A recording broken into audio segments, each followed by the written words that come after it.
একবার এক ব্যক্তি গৌতম বুদ্ধকে এক প্রশ্ন জিজ্ঞাসা করে। ব্যক্তিটি বলে, হে বুদ্ধ, কি কারণে এবং কোন পরিস্থিতিতে আমাদের সবসময় চুপ থাকা উচিত? তখন গৌতম বুদ্ধ বলেন, মনুষ্যদের এই 3 পরিস্থিতিতে সবসময় চুপ থাকা উচিত। প্রথমত, যখন আপনি ক্রোধিত থাকবেন, কেননা ক্রোধিত অবস্থায় মানুষ নিজেকেই ভুলে যায়। ক্রোধের সময় মানুষের হিতহিত জ্ঞান থাকে না, তাই সেই পরিস্থিতিতে চুপ করে যাওয়াই ভালো।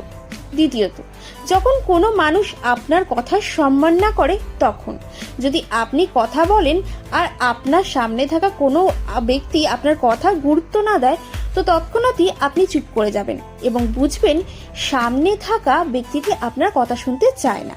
তৃতীয়ত, যখন আপনি লোকজনের সাথে কথা বলেন আর কোনো অন্য ব্যক্তি তখন তার গুরুত্বপূর্ণ কথা বলে, তো সেই পরিস্থিতিতে আপনার চুপ করে যাওয়াই উচিত। কারণ উনাকে ওনার কথা সম্পূর্ণরূপে বলতে দেওয়া উচিত এবং উনার কথার সম্মান করা উচিত, নাকি উনাকে চুপ করিয়ে নিজের কথা বলা উচিত।